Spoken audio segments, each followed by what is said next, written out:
Okay, you ready to start?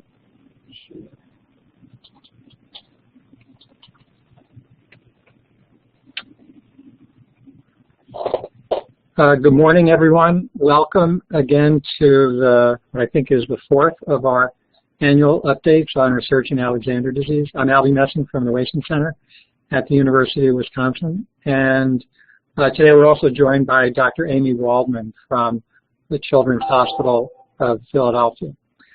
So, as we've done in the past, today's session will consist of a presentation first by me on a couple of different topics, and then by Dr. Waldman on a third topic.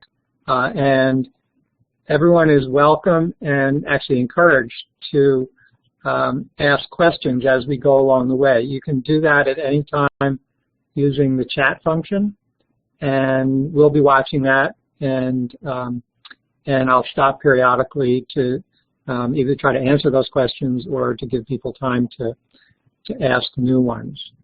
So I'll just wave to you now, and then I'll turn the video off so that you could have a larger screen for the slides. Actually, is Dr. Waldman around too? Can she turn her video on? If she can, I don't see it. But oh, here she is. Hi there. Okay, so I'll say goodbye for now, and I'll keep talking. Some of you may remember Clark Kellogg. If you have any problems along the way, you can call him at this telephone number or email him at that email address. And while we're here, I just wanted to mention again that there will be the annual ULF meeting coming up at the end of July. This year, it will be in Minneapolis.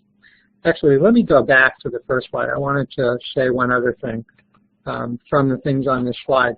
Of course, we're very grateful for all the support we've had over the years, a lot of it from the NIH, but especially for the kinds of stuff that we're going to be talking about today, from the various people and families who have contributed so generously to the various funds and organizations shown down here on this slide. And Clark, you have to tell me when does the arrow show up? It shows up now? Yeah. Okay. So the Jack Palomaro Fund, the WANMA Fund, the Jelty Ricard Fund, Elisa's Corner, and most recently the United Leukodystrophy Foundation. I guess I also want to say that that as things move along and we develop new studies or new ideas, really all significant announcements are going to be made through the Facebook page, thanks to me learning a little bit more as we go along how to use Facebook. So for those of you who like Facebook and are willing to do it, that's where that information will be. And for those of you who don't like Facebook, just let me know and send me your email address, and I send out the exact same information to the email distribution list as well. So with that, let me go on to the three topics that we're going to talk about today. Is first this research study that's actually just coming out this month, published in my lab, on this topic of turnover and what it means and why it matters. This is something we've been working on for over 6 years, and so it's finally finished and seeing daylight. The second thing, which some of you already had heard about and have asked questions about, is the recent grant that we've been given by the United Leukodystrophy Foundation. It's being led by Tracy Hageman in my lab, the use of Antisense as a therapeutic approach for Alexander disease. And so we'll talk a bit about that. What is Antisense and what is that project all about? And then the third part of it will be by Dr. Waldman, the two studies that are being led by her at CHOP in Philadelphia, the natural history and the outcome measure studies. So Clark, oh, here it is. I lost the chat part, but now I can see it. Okay, so let's start out with this first topic. What is turnover and why does it matter? And before we actually get to that paper, I just wanted to remind people of some basic things that we've known about the disease for a long time.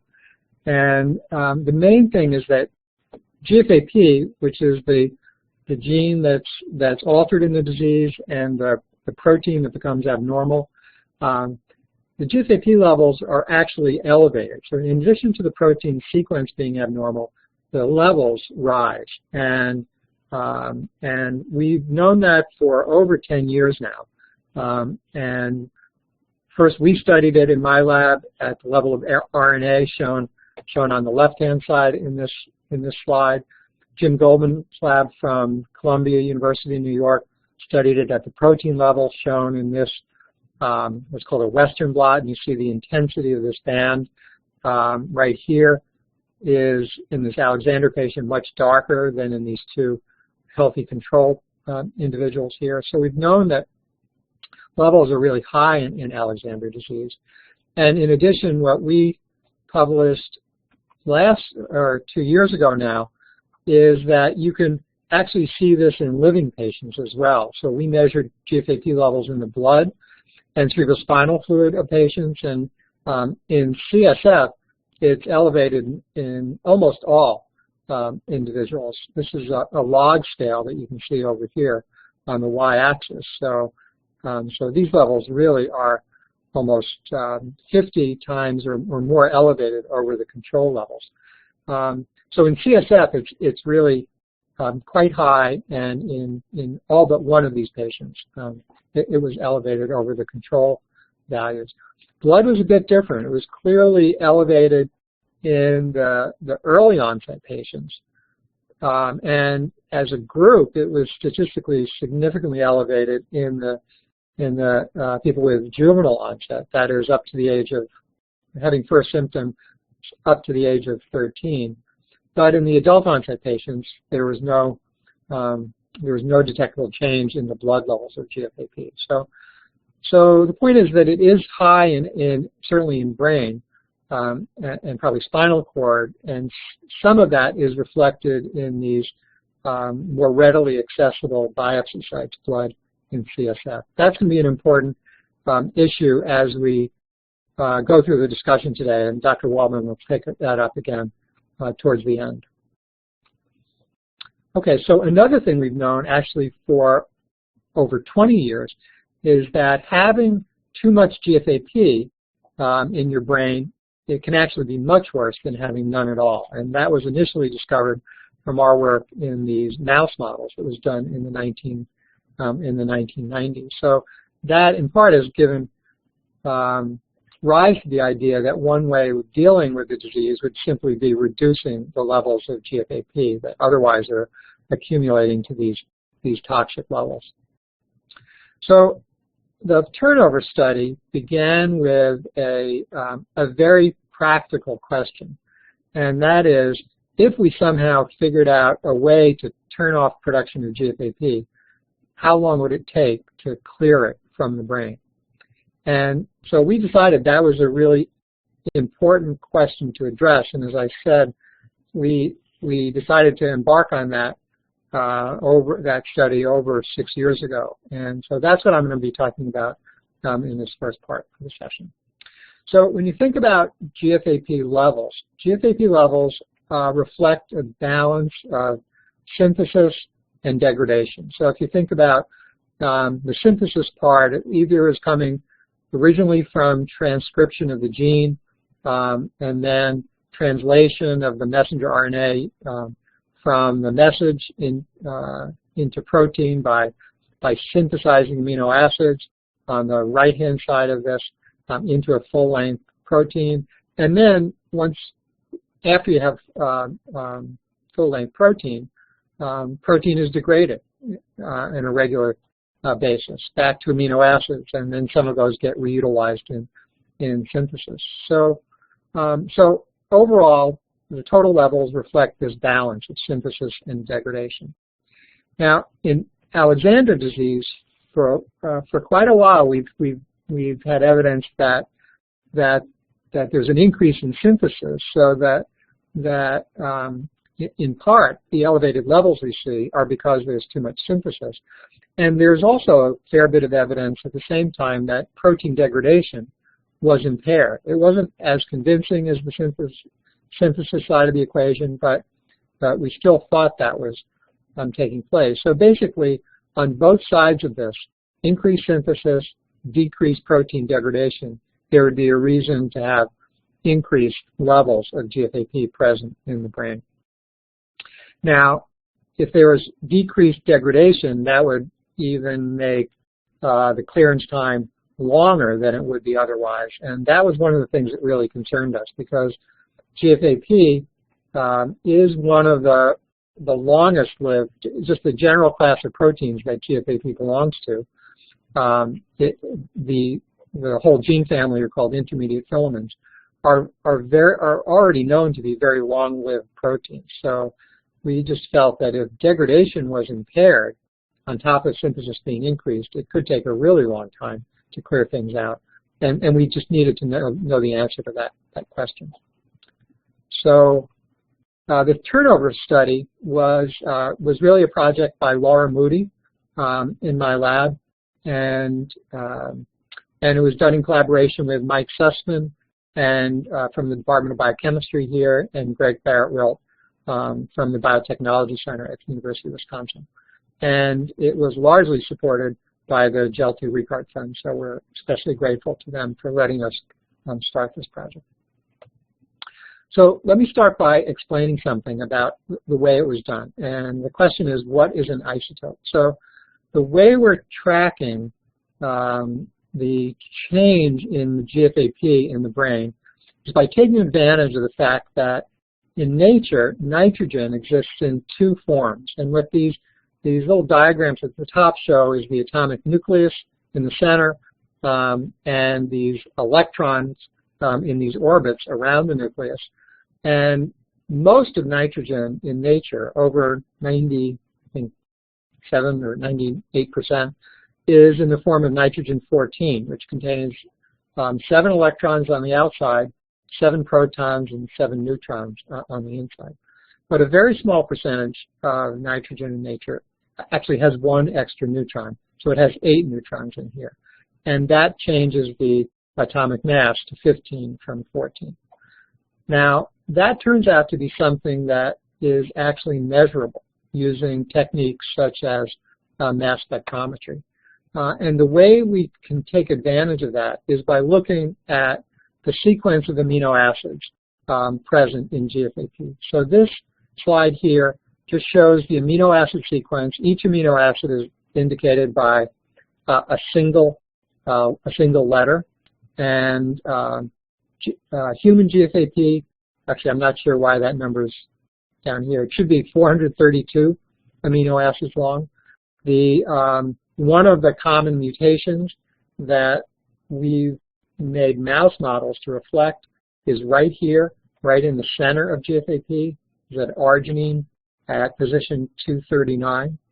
And so this is in the mouse model that we made use of in this study. It has some of this GFAP being made with an abnormality at this, with an amino acid change right at this position.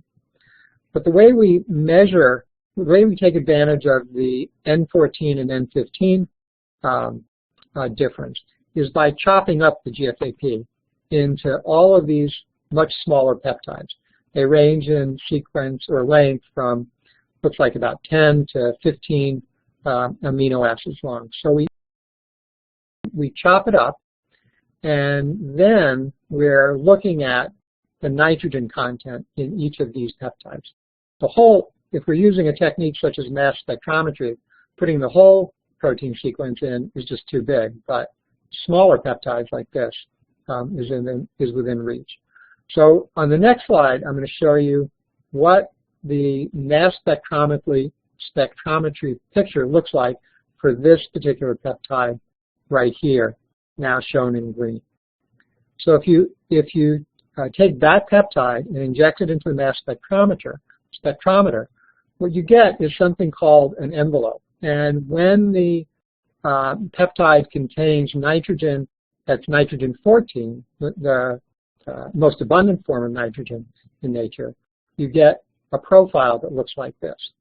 If in fact it contains nitrogen 15, then the envelope shifts to the right. And this is readily detectable using this kind of instrumentation. So taking advantage of that, we basically tried to convert all of the nitrogen in the mouse's body from N14 to N15 through their diet. So the way this works, and basically you look at the time, how quickly the nitrogen changes in GFAP by looking at all those different peptides that I showed you on a few slides ago.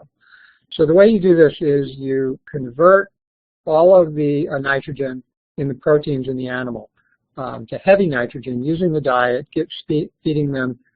It's actually an algae where it's all the protein is in the form of N15, and that is their entire protein source. So the mice are born over here on the left. We wait until they get to about 9 weeks old. That's when they pretty much have maximal pathology in their brains. And then we start feeding them the N15 diet. And then we sample them actually it ended up being 5 time points. Right at the beginning, before there should have been any change, 2 days after being on the diet, 8 days, 32 days, and then 64 days on the diet. Then we collect the brains from these animals, we isolate GFAP, we chop them up into the peptides, we chop the GFAP into the peptides, we analyze them by mass spectrometry, and we're looking at the change from the N14 to the N15. Right at the beginning, at the 0-day time point, basically the GFAP mutant animals, shown in red, and the GFAP wild-type animals, shown in black, look exactly the same. And you can see it's all the way over on this left-hand side of this graph. So basically, as we'd expect, all of the N14 is in nitrogen in this peptide is in the form of N15.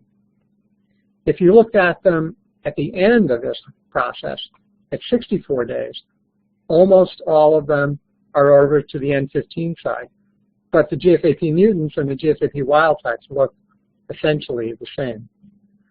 What was really interesting and the biggest surprise in this whole study is that if you looked at one of the intermediate time points at 32 days, it looked like this. And what this slide tells you is that you can see at 32 days there's this gradual shift from the left-hand side to the right-hand side. But actually, the red, or the GFAP mutant animals, are shifting much faster than the GFAP wild-type animals. And overall, that when you look at all the different peptides together and you do the right kind of analysis, we come up with a turnover rate constant, basically that half time for the conversion, complete conversion of the protein from N14 to N15. And in a normal mouse, that half time is about, or this rate constant is about 27 days. And in the GFAP mutants, it's almost half that, at 15 days. And that came as a complete shock to everybody. So if you try to think about what this means, we think about why GFAP levels are increased. And you can think about 3 different models for what the changes in synthesis and degradation really mean. And on the left-hand side, well, first of all, as I've said before, we're very convinced that synthesis is increased. The real question was about what happened to degradation. And on the left-hand side, you can imagine a situation where, which is what we all predicted at the beginning, synthesis is increased and degradation is impaired. So there are 2 reasons for levels to go up. The middle box is the model that synthesis is increased, but actually degradation hasn't changed at all. And the box on the right-hand side is the model where synthesis is increased but degradation has also increased. And actually, that's what we think ultimately happens.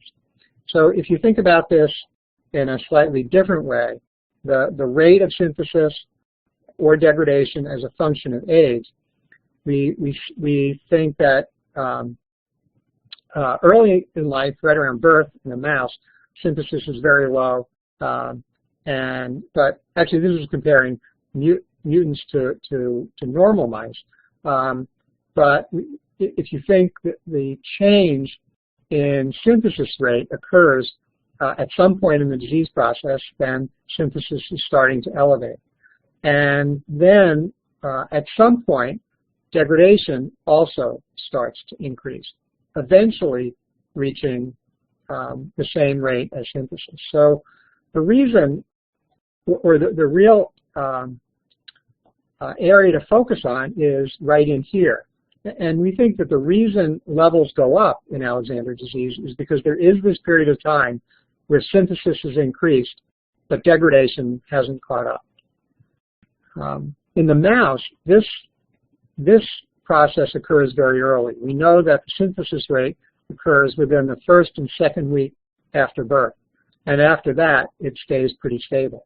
So the interpretation of our turnover study is that ultimately degradation has to have increased. And I have to admit that we really don't know why this change occurs over here. And that's something we're very interested in, and we're spending a lot of time trying to sort out. We don't have an answer to that. But ultimately, the really good news for everybody is what's on the right-hand side of this figure, because that means that at this point, degradation has caught up, and that's something we feel we can take advantage of in the various therapeutic approaches we're trying to pursue. So this is really the last slide I wanted to present on the turnover study. So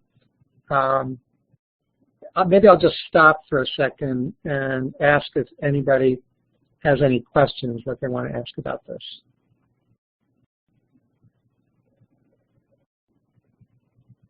And typically this takes maybe 30 seconds or so before questions start to show up in the chat box. So I'll just give that a minute.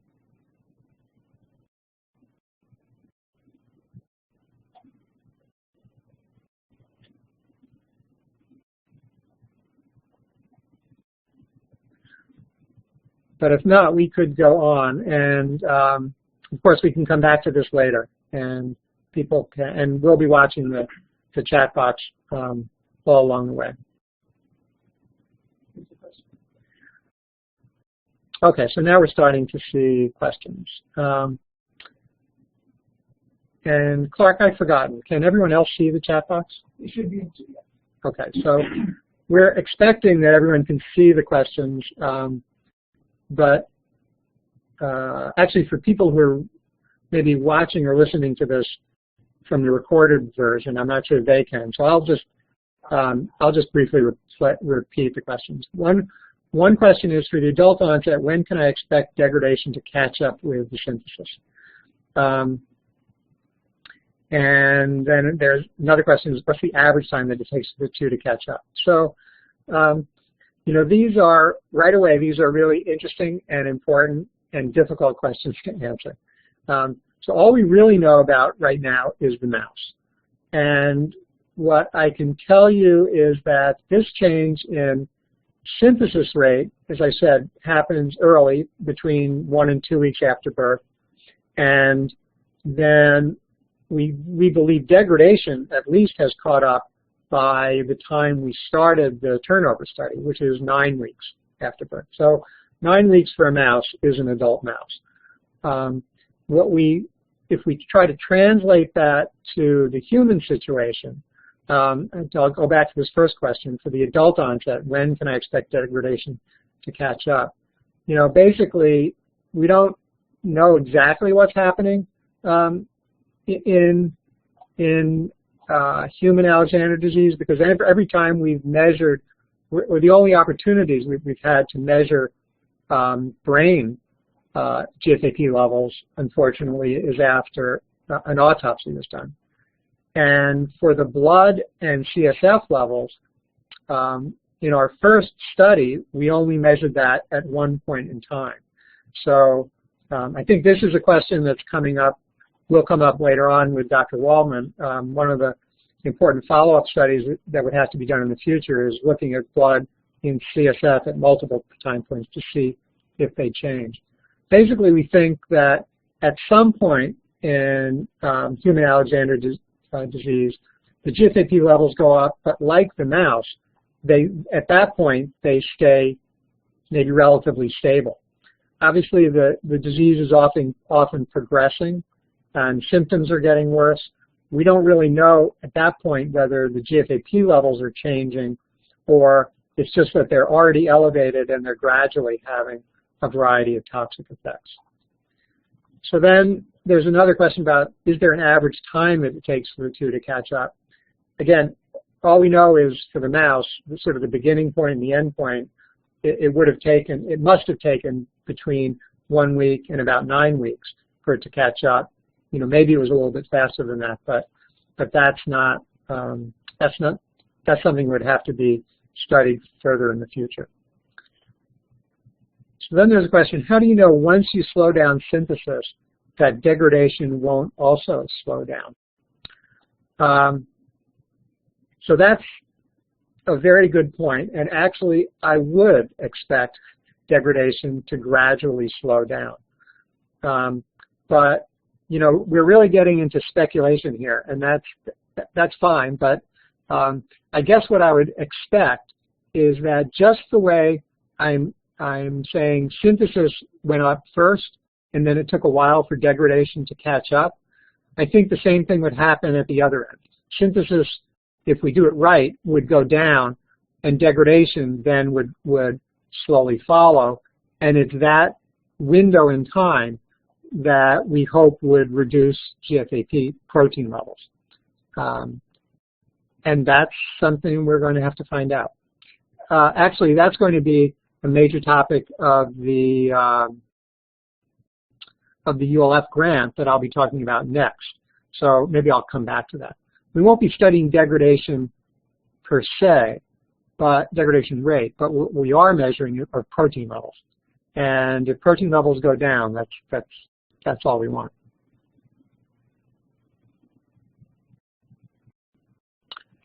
Okay, so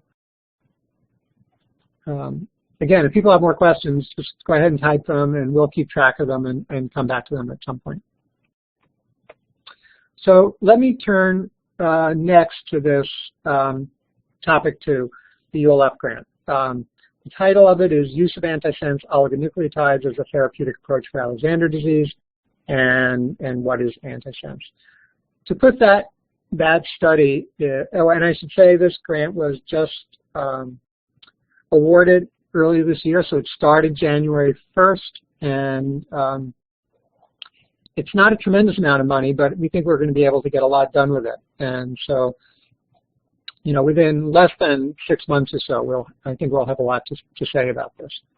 But let me put it in a little bit of context, and that is, what are the various ideas that we've been talking about over the years for therapeutics? And certainly, for a long time, we've been looking for what are called small molecule drugs that could be taken either intravenously or by injection or orally, with the idea that if we could find drugs that would reduce synthesis of GFAP or reduce protein levels, that would be a good thing. Actually, somebody wrote a question in by email and asked whatever happened to BG12, because that's a small molecule drug that we were talking about as a possibility a couple of years ago. BG12 is a drug that's also being marketed for the treatment of multiple sclerosis by Biogen under the trade name Tecfidera. And based on genetic studies, we predicted at least that Tecfidera might have beneficial effects in Alexander disease, but ultimately Biogen would never give us the drug. And so for that reason, we really haven't pursued it at all. Honestly, another reason we stopped really trying to get it was that we ended up thinking that the antisense approach, which we're studying now, really is a much better approach than Tecfidera and much more likely to be successful. So, so we're not, actually we never did study PG12, even though we tried to, but so we have nothing more to say about that. Another idea for therapeutics is often been asked about is cell transplantation. And this really comes from the wider world of leukodystrophy and the discussion about whether transplanting myelin-forming cells or oligodendrocytes might help with the myelin defects. And maybe more recently, the idea is that maybe transplanting in astrocytes would help. But those kinds of approaches are really far into the future and not really being considered for Alexander disease at this point. So, so really nothing along that line is being pursued therapeutically. I will say some cell transplantation is being planned in animal studies at least, but again, the human applications are far into the future. I see there's another question on the chat thing, but I'll come back to that later. One of the another question that was emailed in advance was about CRISPR-Cas9, and I'll just briefly mention this here. That CRISPR-Cas9, what it stands for are these very cumbersome long phrases, which is obvious why people have abbreviated. CRISPR stands for Clustered Regularly Interspaced Short Palindromic Repeats. So it's much easier to say CRISPR. Cas9 is an enzyme that cleaves DNA and that recognizes these CRISPR repeats. So that's called a CRISPR-associated protein 9. And in general, some of you may have seen that there's been a lot of attention given to CRISPR-Cas9 as a new method for gene editing that's being widely applied in biology and medicine, and there's a tremendous amount of excitement about this. We're actually using it in some of our own research, only in cell culture. And so I think that there certainly are applications way down the road for CRISPR-Cas9 as a potential therapeutic approach, but we're nowhere near being able to do any of that in human patients right now. So I think it's really something to keep an eye on, but it's way off in the future as far as therapeutics. And then the real approach that we started working on maybe around 3 years ago in 2014 that we're very excited about and think has a lot of promise is Antisense. And I want to say right now that this has been a collaboration from the beginning with a group at Ionis Pharmaceuticals in California, and especially with two people out there, Barrett Powers and Kurt Mazer. So let me talk a little bit about what is Antisense and what is our ULF project all about. So the idea of antisense drugs as a therapeutic is that they target the RNA sequence, not the proteins. And so if you think about how proteins are made from the beginning, we have a gene shown over here on the left-hand side. The gene is transcribed from DNA to RNA over here. And then, under normal circumstances, as I mentioned before, RNA would be translated into protein by joining up with the various amino acids and through the protein synthesis machinery, synthesizing full-length protein. But what antisense drugs achieve is they recognize this RNA stage in such a way that they promote the destruction of the RNA. And so what it then does is just block this process of translating RNA to protein. And so if you have less RNA, because of this destruction, you would get less protein. Now, with the central nervous system, there are other problems that one has to consider. And the main one is that the available antisense reagents that have been made now by Ionis and other companies distribute widely throughout the body, but they don't cross the blood-brain barrier. So what we're looking at in this slide, though, is a section through a rat, and it's basically through the rat midline. So its nose is over here, its brain is over here, its tail would be over on the left-hand side.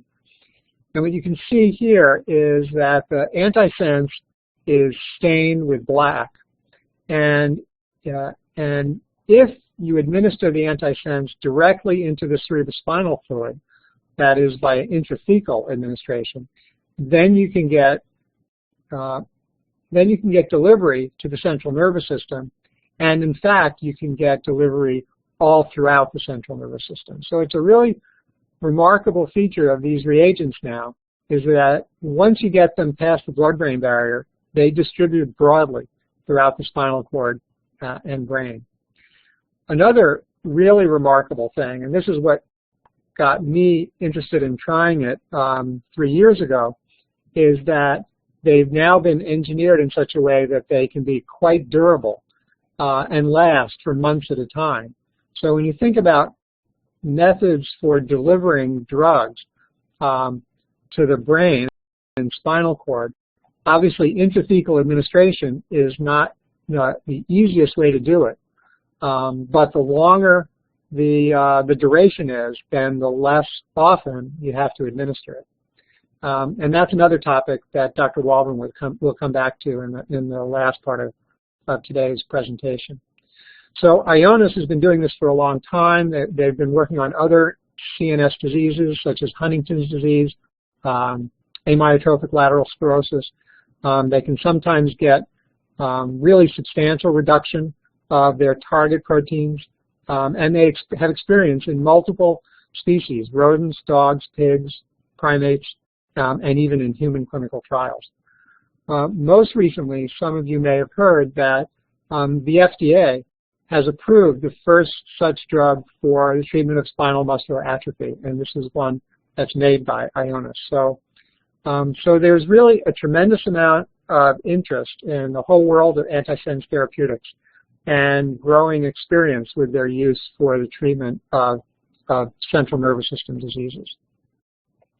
So where we come into the picture is Alexander disease and this ULF study. So the main goals of our project, again, it's being led by Tracy Hagman in my lab, are as follows. And all of this is being done just in mice. So the first question is, how quickly does the GFAP protein go down?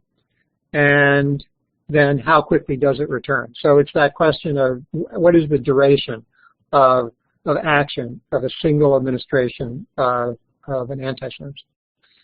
A second really important question is how closely do the CSF levels follow the levels in brain?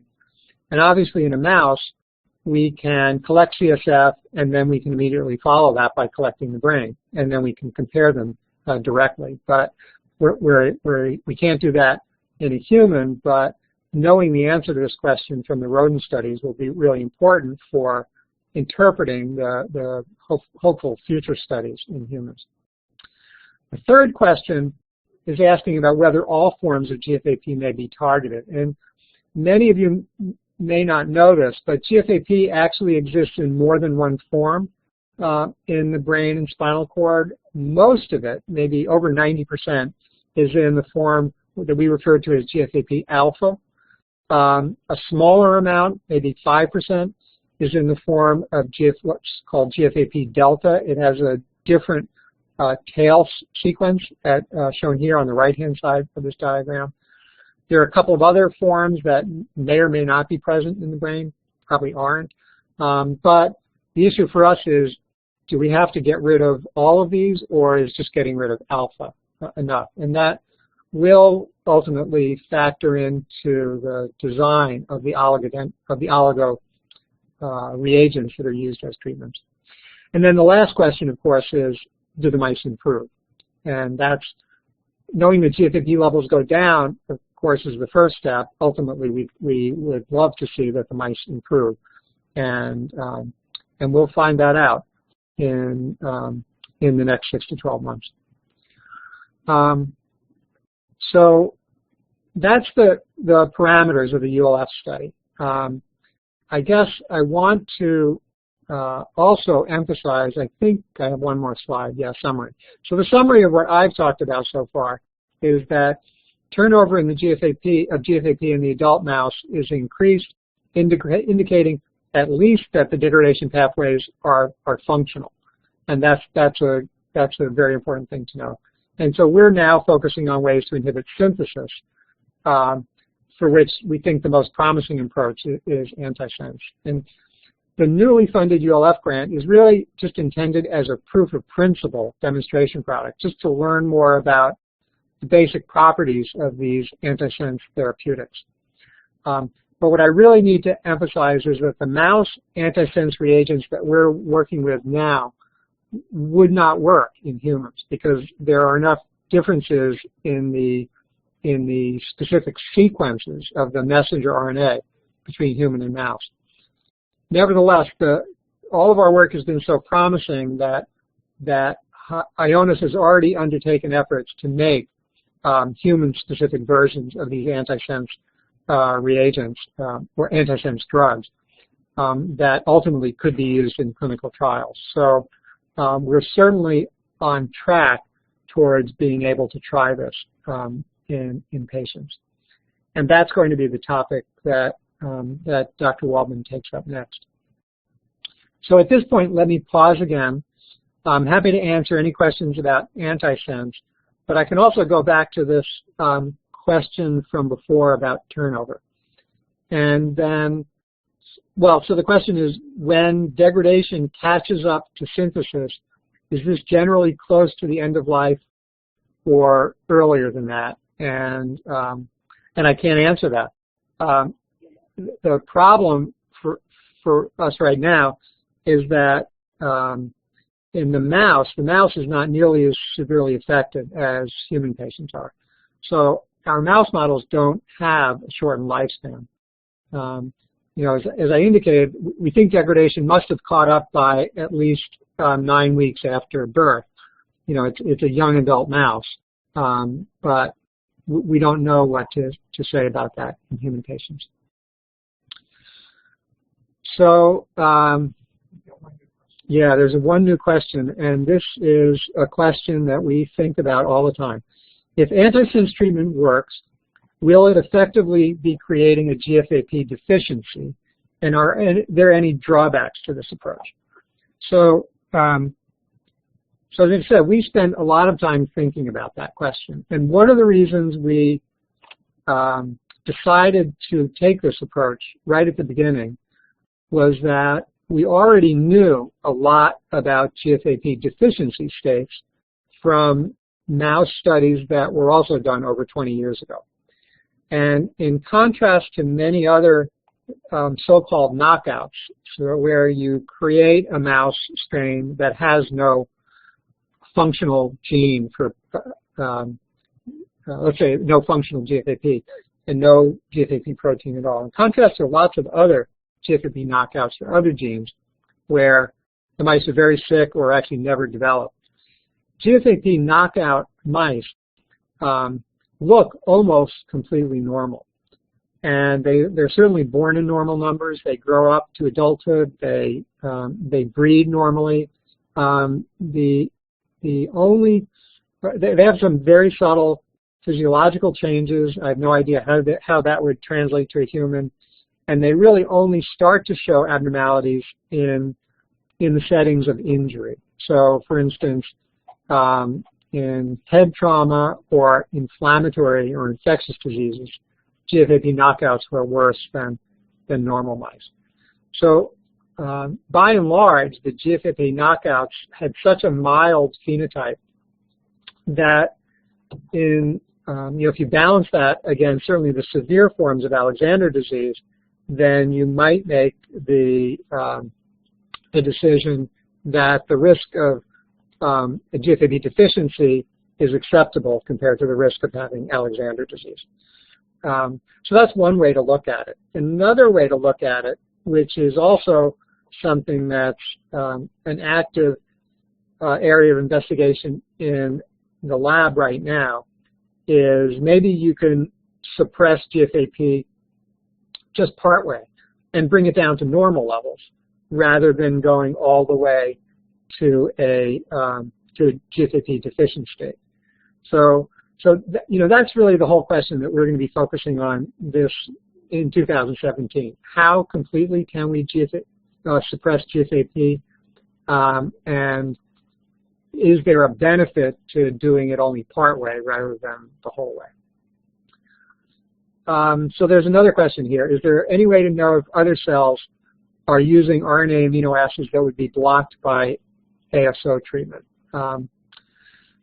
So I guess I don't know if that question is, well, I don't know exactly what that question is getting at. GFAP is expressed in a few places outside the central nervous system, and right now we don't know that any of those are impacted by Alexander disease, and just as I said about the GFAP knockout mouse, we don't know that that GFAP deficiency would negatively affect any of those cell types.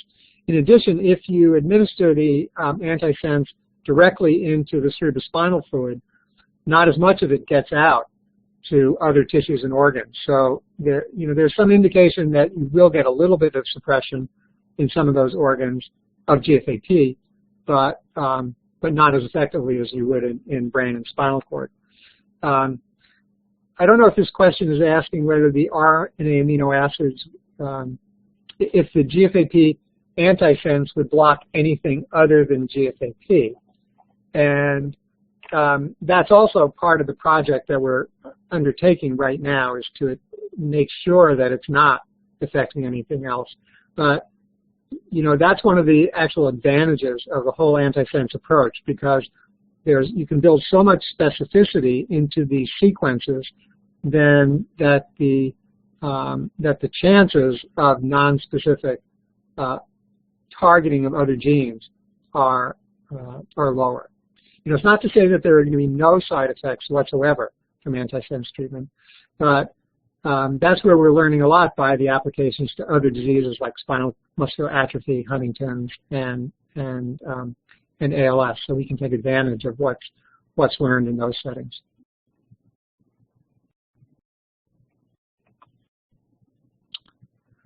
There's another question. Does any of this affect brainstem lesions? Well, it should. Basically, one of the slides I showed earlier, this is a slide from the rat, shows intrathecal administration, which would be administering it back here, gives you distribution of the antisense all throughout the entire central nervous system. So it would be accessible to the brainstem, or the brainstem is accessible to this kind of treatment.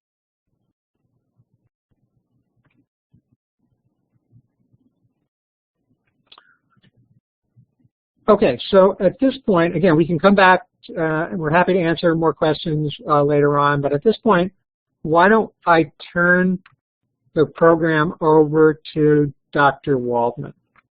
And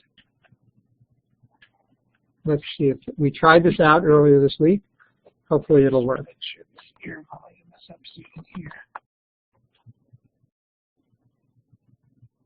Amy, can everyone can you hear me? join us? There I go. Good morning, Yes. everyone, and thank you, Dr. Messing, for the opportunity to speak on this webinar today. I am waving hello, wait, wrong way, there we go, to everyone, but I also will turn off my video so it's not distracting. All right, but hopefully people can still hear me okay. So it is a pleasure to speak with everyone today. Our goals, of course, are accelerating research initiatives and treatment strategies in Alexander disease. Here we go. Okay. So as you have just heard, it's very exciting that Dr. Messing as well as other scientists are working with predominantly mice to understand Alexander disease, and we all have a common goal, which of course is finding a treatment. But once we have a potential treatment, we need to design a study called a clinical trial to determine whether that particular therapy works in humans. So I want to spend just a few minutes talking about something called clinical trials. And really there are two goals of a clinical trial. The first is to determine whether the therapy is safe. And then the second is, does the therapy work, of course, in humans? So safety and efficacy are really the primary goals of a clinical trial. So the design of a clinical trial is quite a complicated process. It is led by ethical standards that weigh risks and benefits. This would be a new therapy to the Alexander disease population, but antisense oligonucleotides, these ASOs, have been successful in humans in other neurologic diseases. So that is actually quite helpful in having that information, and the FDA obviously is already familiar with ASOs in humans. But when we start to think about a clinical trial, there has to be a rigorous design that is led by strict rules that are decided before the trial begins about who gets the treatment. For example, we don't yet know whether the FDA would say to us, you need to use the therapy in adults before you can use it in children. That has been a model for other diseases in the past. And we, as the Alexander disease community, would need to maybe describe to the FDA, well, the adult disease is a little different from kids, and we have different questions in the different, what we call phenotypes, or the different disease types. So it's very important that we learn as much as we possibly can about Alexander disease in every individual that has it. So there's strict rules about called inclusion criteria of who would be able to get such a treatment. And we don't yet know what those inclusion criteria might look like down the line. Some therapies are given to patients newly diagnosed. Some are given to people who've had the disease for a long time. And it's way too early for us to be able to answer any of those questions. It also, as clinical trial, would have to follow a very specific and detailed protocol. So there are strict rules in terms of what needs to be done before the therapy can be given, on what day the therapy can be given, on specific days of follow-up that we would have to collect information about whether the drug is working. And in many clinical trials, there's something called a placebo, or an inactive treatment that is used for a comparison group. And I think it's important to note that the ASO study in humans that Dr. Messing presented, for that trial there actually was a placebo group, meaning about half the people in this study got the drug and the other half got a inactive drug delivered to the spinal fluid to see whether or not the therapy actually made a difference. And again, we have no idea whether or not a future trial would involve a placebo group. We would hope that we would be able to do a study where everyone got active disease, but what is absolutely critical to designing that type of study is having very strong natural history data.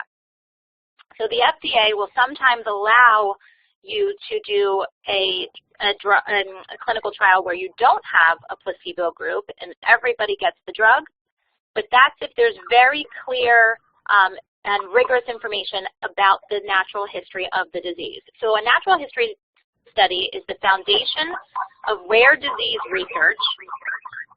Information is collected about all individuals who have the disease to provide a comprehensive understanding of the clinical, the radiographic, mostly MRI, genetic, and biochemical changes in the body. So we need to know about the differences in everybody. I mean, just commenting on the genetic, for example, what if the FDA came to us and said, you can only give this drug to people who have that mutation at R239? You know, what if we then need to be prepared as the Alexander disease community to say, well, actually most people don't have that mutation, and we need to consider, using this drug in other individuals. So information here really is power. But what we need for a natural history study is quantitative metrics. So things that can be measured, which is very different from a disease registry. A disease registry just allows us to identify who people are and where they may live so that we could contact them. But that's not going to be sufficient for the FDA, and I'll talk about that in a minute. So we really need objective measurements. We need to know how you would measure whether a drug was working. And so if you think about it as our Alexander disease community, if I asked you to pick one thing that could be measured, what would you pick? Would you pick how quickly someone could walk? Would you pick their swallowing function or their speech? You know, for a clinical trial, there needs to be a primary outcome measure. There can be a lot of secondary things that we look at, but we need to have one tool that we use to compare every single individual that gets the drug. And this, of course, can be a challenge given variability in the symptoms, you know, comparing children with adults. You know, how do you compare a 2-year-old whose speech is just developing to an adult? And how do you compare people with different abilities where Alexander disease affects everyone so differently? How do you compare those patients, and how do you pick one measure that can be used in everybody? So this is part of our challenge. And overall, we're calling our studies the Alexander Disease Natural History and Outcome Measure Study. Together, this information is key to clinical trial readiness. It is absolutely essential to bring any drug or therapy to humans. Without the clinical data, we won't be able to bring Dr. Messing and all of the other collaborators, we won't be able to bring their work to humans. And we recognize that our success is entirely dependent on the Alexander disease community, and are very grateful for your time commitments and traveling all the way to Philadelphia to meet with us and our team to try to get the information that we need on the clinical side. So just to review, what are the Alexander disease studies that are ongoing now at CHOP? The first we call our outcome measure study, and that requires a visit to CHOP where we do a lot of functional tests. So we put patients through gross motor tests, fine motor testing, speech and language evaluations, and swallowing. And this is the information that will be submitted to the FDA in the future. We also want to give people the opportunity to participate in our natural history study. This is more of the registry. It's a telephone interview because we recognize not everyone will be able to travel. Oh, someone just said they lost the audio. Can somebody else maybe respond in the text box if they can still hear me? It'd also be helpful to know if there's an echo, because I do still hear an echo. Okay, other people are hearing okay. So the natural history study is more. Oh, they do have the echo. Clark, do you have any suggestions on that echo?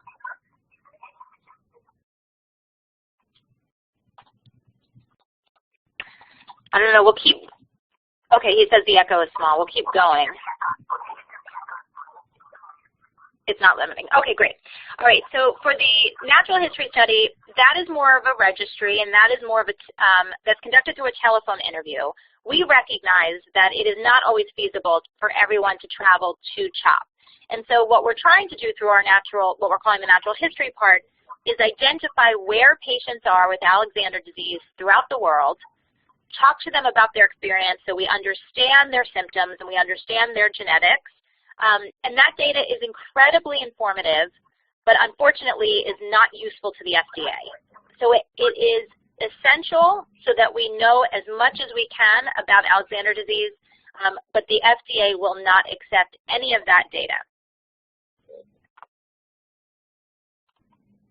Okay, so maybe someone could ask in the chat box whether or not he wants to log out and log in if it seems to be an only problem with one person with the audio. So this represents our inpatient CHOP our in-person CHOP cohort. So this is where everyone has traveled from. You can see we're drawing mostly from the Eastern and sort of mid-US, and would love to welcome patients from the West Coast as well, but understanding the travel is actually quite difficult. This does not include a patient who traveled to us from Europe and another one from South America. So we were, though, thrilled to have 30 people visit CHOP in 1 year, and those are incredible numbers. And yes, there's a question about participating from Canada, absolutely. So I should mention that if you come to CHOP for the research study itself, there's nothing about that that goes through insurance. The research is all covered by the generous support of the Lisa's Corner and also some CHOP funding. So the research expenses are all paid for. They don't go through insurance, and anyone can participate from around the world. We know that travel to CHOP is not easy, and there are some limited resources we have to help with that, and we have a social worker who might be able to help people plan their trip, especially if they're coming from some distance and need flights or hotel. There's some resources, not ideal, but at least we can try to offer some of that. All right, so to summarize what's going on at CHOP, we have had 30 patients with Alexander disease visit us within the past year. They all range in age, disease phenotype, genetic mutations, and disease duration. Some people have had the disease for some time, and some people are fairly newly diagnosed.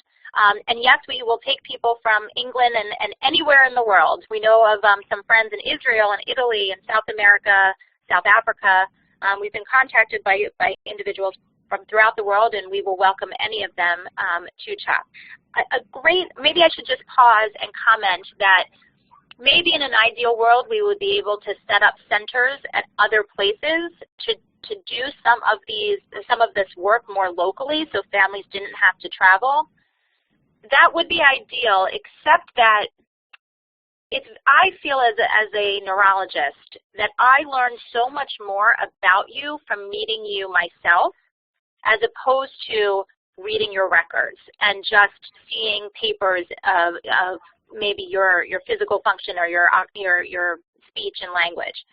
So it's very difficult, I think for a rare disease with such small numbers, it is helpful to me that I have been able to meet almost all of you in person, and so I get a sense of what your journey has been and what this disease means for you. And maybe I will take a second just to also pause. We will provide you with our contact information. We're also on clinicaltrials.gov. I should have put together a slide that with all of our contact information and information on the study. You know, I think that it has been such a pleasure for me to meet each one of you, and I also am questioning whether or not we really should be continuing to say Alexander disease comes in 3 forms. Do we really continue to say that it's infantile and juvenile and adult? Because honestly, many of you, even within those buckets, are so different. And so we need to think a little bit more about how do we characterize this disease? How do we describe it? Is that the correct way to describe it? And having met many of you, I'm not sure that it is. So just to pause, we're going to provide information on participation. We do work with all the leukodystrophy centers being set up. So I think part of the challenge, and one of the things that we're trying to work with, there are a couple of different leukodystrophy centers that are being set up, just to address this question. So one is through the Leukodystrophy Care Network. That is a clinical care model that's not a research program. So we are part of that Leukodystrophy Care Network, but that's all for clinical care. On the research side, there's something called GLIA, which is trying to set up research centers around the world. My challenge, and whether this is good or bad, is I maybe am not a very patient person. And right now, we have talked very much with the leadership of GLIA and have decided, since this study is so far along in getting data, that it didn't make sense right now to try to make it a multi-center study, because those centers are not set up to do what we're doing just yet. Ultimately, our goal is that we would be a multi-center study, but I don't want to pause what we're doing to wait for that. It doesn't seem like that would slow down, I think, our progress rather than continue to speed it up. So right now, we're bringing as many patients to Philadelphia as we possibly can. So we know, besides the 30 patients that we have seen, there are another 18 families that have contacted us. And I do recognize that many of those are still waiting to be interviewed. So I prefer to do all the interviews myself as opposed to having somebody else on the team conduct those interviews. And again, just talking to you, I actually think about, when I'm thinking about your child and learning about a child on the phone, or an adult actually, I think about another patient that I've seen with Alexander disease that has a very similar phenotype. So while I'm listening on the phone, I'm taking notes and I'm thinking about, well, this patient's disease course has been very similar to this other patient that we saw. So part of the problem is that my schedules are a little bit limiting. But when we start to publish information, we will definitely want to have as many people included as our natural history cohort, or the phone call cohort. So we will get all of those interviews in. It's also incredibly helpful if you want to share your medical records and your MRI. It's helpful for me to review them prior to doing a phone call, so I know a little bit about yourself or your child or your family member. And for me, this has been quite a year, with having met 30 different families in 1 year. We started our study on January 28th of last year and have met 30 patients in that time, and I've seen many of you more than once, and it has been really wonderful to see the community come together. And it's a tremendous accomplishment of what we've done in a year, and I really have you all to thank for that. So the question is, what comes next? So we are doing well in terms of our enrollment, and we're getting a lot of information. But information at one single time point is really not sufficient to understand a disease. So we need to continue to collect data on every patient that we've seen and bring in some new patients as well. So right now we have the funding for yearly research evaluations, where we say, you know, what has changed in the past year in terms of the gait, the fine motor skills, the language, and the swallowing. We are building an FDA-compliant database now, where we will take all the information from the in-person CHOP study. We will take all of the identifiers off, so it won't contain any names, and it goes into a database that ultimately we plan to submit to the FDA for a future clinical trial. And so this has been an incredible start for us, but we've identified some challenges.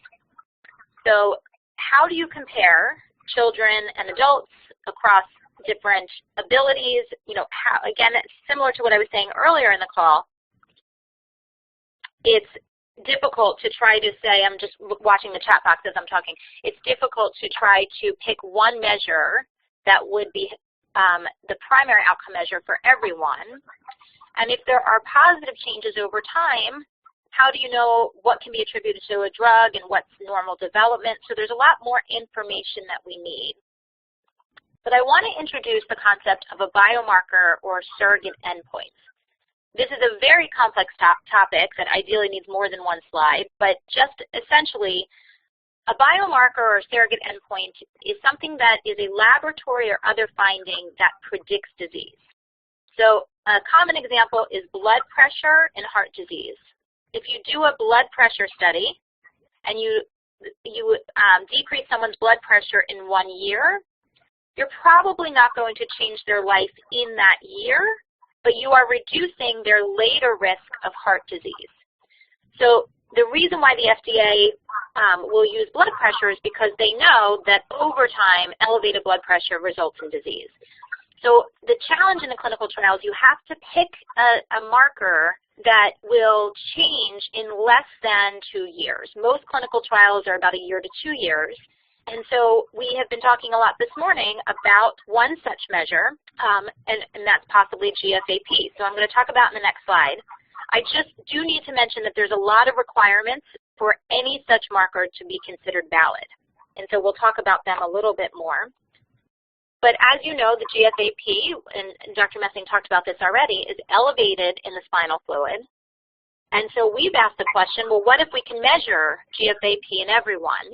Dr. Messing has measured it in some patients, but we need to know what people's GFAP level is and whether or not it correlates with their disease outcomes. So does a higher level mean worse disease? But then how do you define worse? Is it always elevated, or does it change? Does it fluctuate? Is it always, how stable is it over time? And these are questions that we think are essential to the next step in our research. So just to pause looking at the chat room, we can come back to some of these questions. Asking about whether a video chat would be helpful for those who can't travel. It would definitely be helpful. It won't ultimately be accepted by the FDA. So I think that information is always powerful. It's just a matter to us of whether or not it can be used by the FDA. And so the telephone interviews will help us think through the different patients and their phenotypes, meaning their symptoms and their genetics, their MRI, but ultimately, and we will still collect that information in the database, but ultimately that will not be used by the FDA. Okay, so we urgently need some changes to our study, and we have been thinking about these for actually several months. And so we are working with the regulatory authority at CHOP to add some additional procedures. We are not going to be mandating these for everyone, but as you heard this morning, it's becoming incredibly important that we understand how to measure GFAP and perhaps other markers in the spinal fluid, as well as the blood, and also think about MRI. Is there an MRI marker of disease severity or progression? So we are proposing to add these 3 tests, the spinal tap, blood test, and an MRI to the research study, so that at the time where we see a patient with Alexander disease, we know physically how they're doing, but also have these measurable tools to know, to correlate their physical function with their MRI, spinal tap, and blood. Participation, again, is voluntary, and I do want everyone to know that we've thought very hard about sedation, which most families request and most children will need, especially younger children, for these studies. And so we've thought quite a lot about the risks of sedation.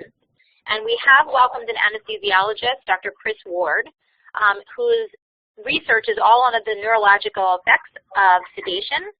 And so our goal is that the families would work directly with Dr. Ward in a very personalized way so that he can change how we do the anesthesia to limit anesthesia time, maximize the child's well-being.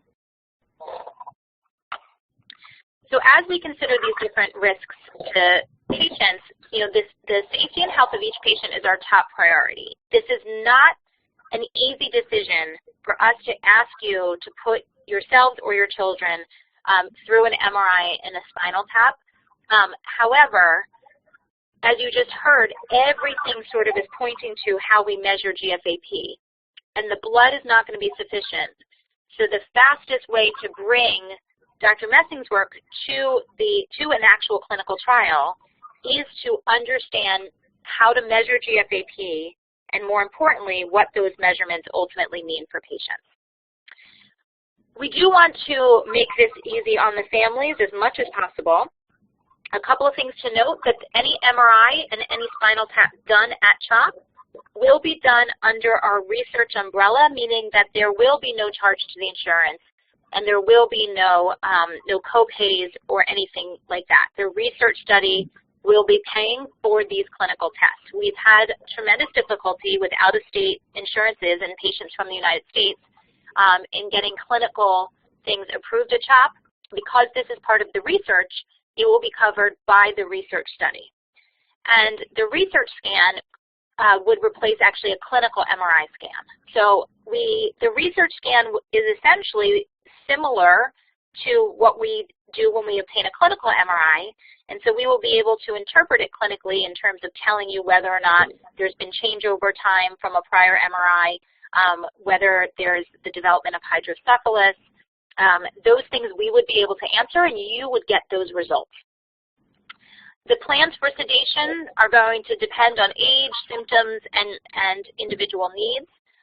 We would like to collect records from previous sedation so we know what had been used in the past. We will probably interview all the families to say what were the experiences with sedation. A spinal tap does not have to be done under sedation. We could just do some local numbing. So these are all going to be individual conversations that we have with you to see what is best for you or your child. And during the spinal tap, we would also measure something called the opening pressure, which is a number that we could give you to tell you whether or not there's increased pressure in the brain.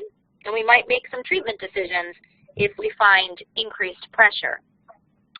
One of the things to mention is we may not be able to tell you what your or your child's GFAP level is. As we're talking so much about collecting those numbers, because right now it's not a clinically available test, there are rules in terms of what can be shared with families. So in a research study, a GFAP measurement may not be able to be on an individual level shared with families. Now what we would be able to do at some point is present the graph that Dr. Messing, let me just go back, we would be able to show you a graph such as this down the line, and people who had the study, had the lumbar puncture, obviously would know that their levels were in this range if this was the similar data to what we found.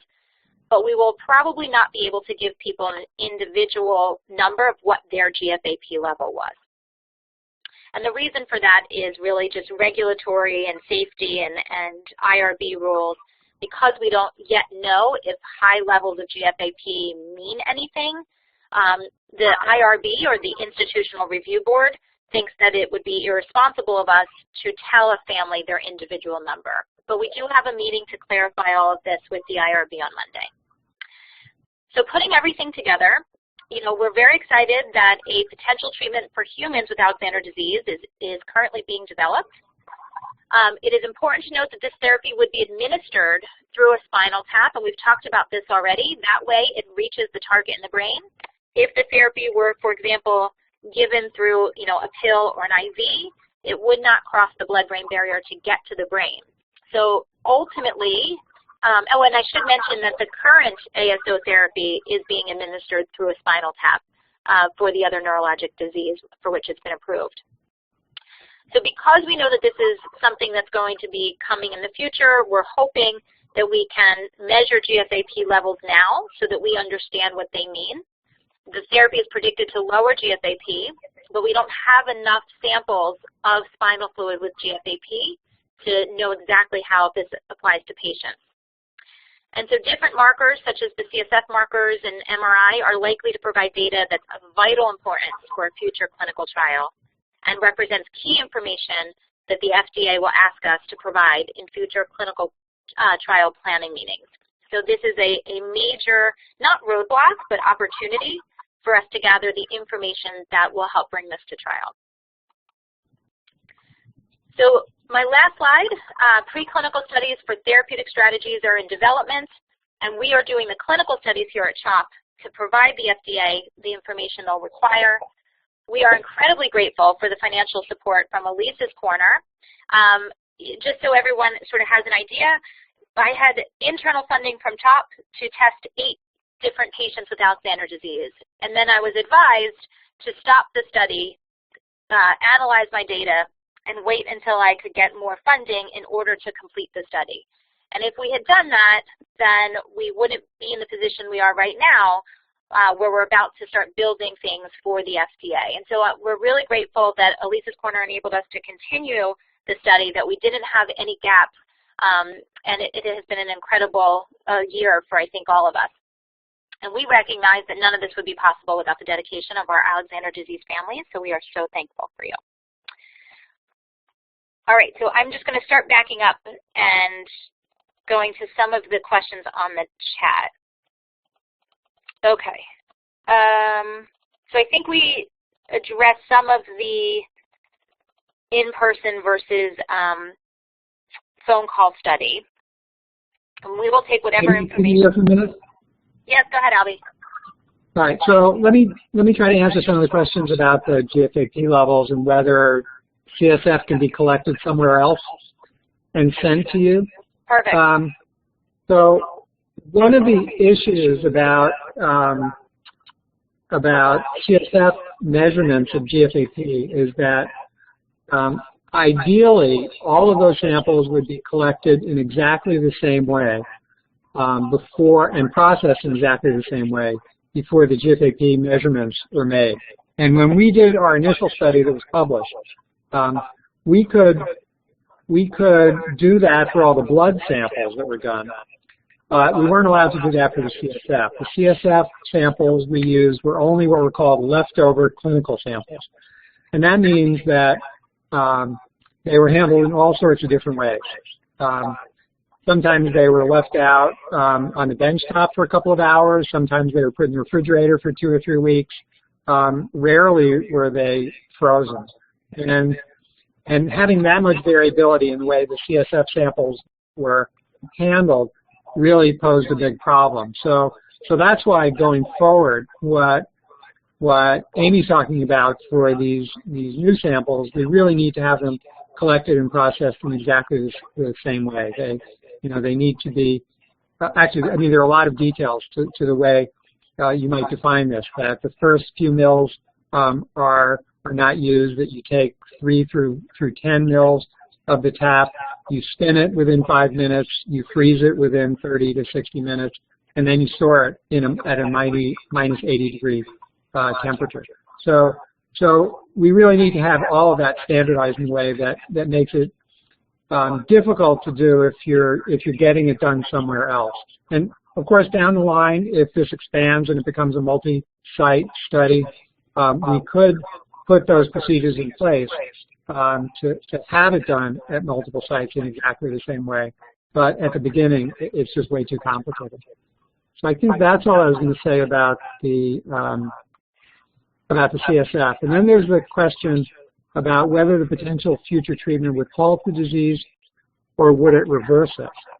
And that's a really important question that we're going to hopefully try to answer with the animal models, both actually mouse and a new rat model that we've made. All of that's taking place this year. I think we're going to get an answer to that question. Yeah, just another comment about the MRIs. If an MRI has been done recently, we are talking to the Institutional Review Board, the regulatory authority at CHOP, to see whether or not we could use a locally obtained MRI.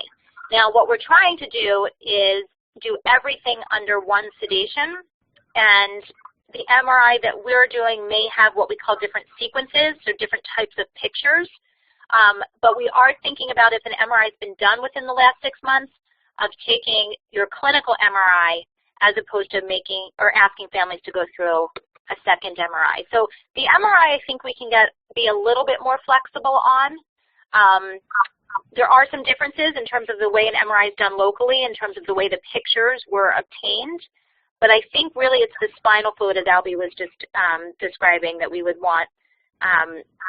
That needs to be, it's not that we'd want, it would have to be collected and processed in a certain way, which makes it a little bit difficult to use a locally done CSF. Now, if for some reason you know that you're going to be having one and there is some planning that can be done in advance, it's a little complex to get a research sample sent from an outside institution. It's not impossible.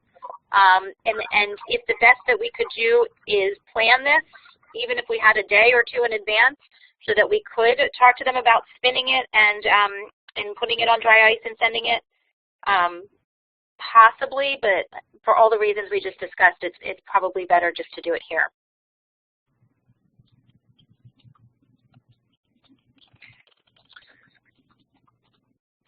So do you see these questions about the MRIs? Would it be able to show the MRI results to our local neurologist? Yes. Okay. So that's a great question. The MRI we can burn on a disc, just like you would burn on the disc as you bring it to us, and give it to you, and there will be a clinical report. So all of that could be shared with your local team. There's another question that says MRI from different machines can give you a different image quality, and that is exactly true. Right now, we are predominantly using the MRI to look for the presence or absence of abnormality. We are not necessarily right now using the MRI for some of the more complex tools that tell us about the integrity of the white matter. Those are a little bit different and can only really be done in a protocol. But if you're just looking, is this area of the brain involved or not, that is something that can be transferred a little bit easier in terms of a local MRI and the MRIs done here. But at least we would be able to give you both the MRI and the report. So the time period needed to stay in the clinic. Yes, I saw that question earlier. I apologize. So right now, the way that things are designed, most of the families come in on a Tuesday and have some research studies performed on the Wednesday. They have a clinical visit if they would like one, and if insurance will approve it, with me on Thursday, and then we would do the MRI and the spinal tap on a Friday. So it ends up being quite a few days worth of study. The reason for that is because, as you know, the kids tire out, and so we don't want to put them through physical therapy at the end of the day when they're too tired to really do it, and then say that that is indicative of their function. So we try to space things out over several days. We will work with you as best we can to minimize your time in Philadelphia, although we do think our city is a lovely city. So we will do our best to try to make this as easy on families that are traveling from far away as possible. So if there are some time restraints, let us know, and we will try to work around that. In terms of could Dr. Vanderveer's patients be transferred to our study, the answer is yes. We're one big team, and she's collecting information on all leukodystrophies. We are focused specifically on Alexander disease. If she already has blood and spinal fluid from yourself, your child, we may be able to use those, but we wouldn't be able to use those prospectively. Like we would be able to, and Dr. Messing, please jump in if you have any thoughts here. We would be able to use samples that she has already collected to test, for example, whether our GFAP assay is working. But one of the goals is to correlate how someone's doing functionally with their spinal fluid results. So if we have spinal fluid results from 5 years ago, it's a little bit more difficult to say, to correlate how they were doing then with the GFAP results. But certainly we would use that information if it's already been collected. Dr. Messing, do you have any thoughts on that? No, that's right. Is the trial just for children? No, the research studies that we're doing now is for anyone with Alexander disease. We have been thrilled to welcome some adults to CHOP. They may feel a little bit strange sometimes as walking through a pediatric hospital, but it's actually a very nice facility. And no one actually realizes that they're here for the study. So we have adults that have come through. And I think that clinically we've seen some adults too. They've come for a clinical visit with me, and I'm hopeful that we've been able to make some recommendations just for their everyday life that has improved their care in their hometown or state. So the research is for anyone of any age can come to CHOP, and we also can do clinical visits for anyone with Alexander disease at any age. So I'm also going to type right now in the chat box Jerry's contact information. So Jerry is essential to me. She is my left and right hands on most days. She is our research coordinator, and she helps me bring all of you in, and so she's your initial contact. And her email is here, Liu, L-I-U, @email.chop.edu. So if you're interested in coming, interested in participating in either of the study, please feel free to contact her. Our information is also on clinicaltrials.gov. So if you go to clinicaltrials.gov and just put in Alexander disease, you will also see some more information about our study. Oh, no, she's telling me I did it wrong. It's Lou G. at email.chop.edu. Thanks, Jerry. It's louG@email.chop.edu. Ignore that first one.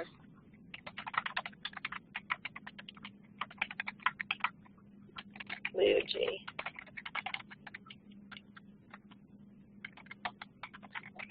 There you go. You know, these days we just type in a name and the email automatically pops up. None of us actually think through things anymore, or phone numbers or anything like that. Okay, so let me jump in on this next question. Any estimate when the human clinical trial could start? So there are a lot of questions that have to be answered before we know if a human clinical trial can start. First is that Ionis is in the process of developing the human-specific antisense that would be tested. That has to they have to go or overcome a number of hurdles or answer a number of questions about those reagents along the way. And right now, there's no reason to believe that they won't be able to do it, but it's still going to take quite some time. And so I think it's going to take roughly 2 years, I would say, before they can get through that entire process. And we'll be getting updates along the way to see whether they're making progress or they're having problems at any point. So even in advance of that, I think we can be having these conversations with the FDA in planning for a clinical trial, so that then we don't have to wait for the FDA to get around to approve it. But it's I think there's at least a couple of years of work that needs to take place before any clinical trial could begin. And as we've heard, just the basic parameters of that clinical trial have yet to be determined. How many patients, what age, what's going to be measured, all of that. Yeah, and I think that's key. That timing of 2 years is for Ionis to get through their next phase. I just want to make sure that it's very clear. That does not mean that this clinical trial is going to be launched in 2 years. It will actually take several years. I have seen personally families given time frames in such of, oh, by November our trial's going to start, and then it's a year later and everything is still, I find that I think is very difficult for families when there's an expectation that something's going to happen and then it takes a longer time. So I would prefer not to let you know when the trial is going to be starting until we actually have everything in line. I mean, just for example, we thought that we were going to have approval to do the spinal taps and MRIs a couple months ago, maybe about 2 months ago, and we still have more meetings with the IRB to get it through the regulatory authorities. So we want to continue to update you, but I also want to try to balance that with the, oh, it's going to be this year, oh, it's going to be this year, oh, it's going to be this year. So I think these webinars have been incredibly important to try to keep you updated on the progress, but that 2 years is just for some of the preclinical work.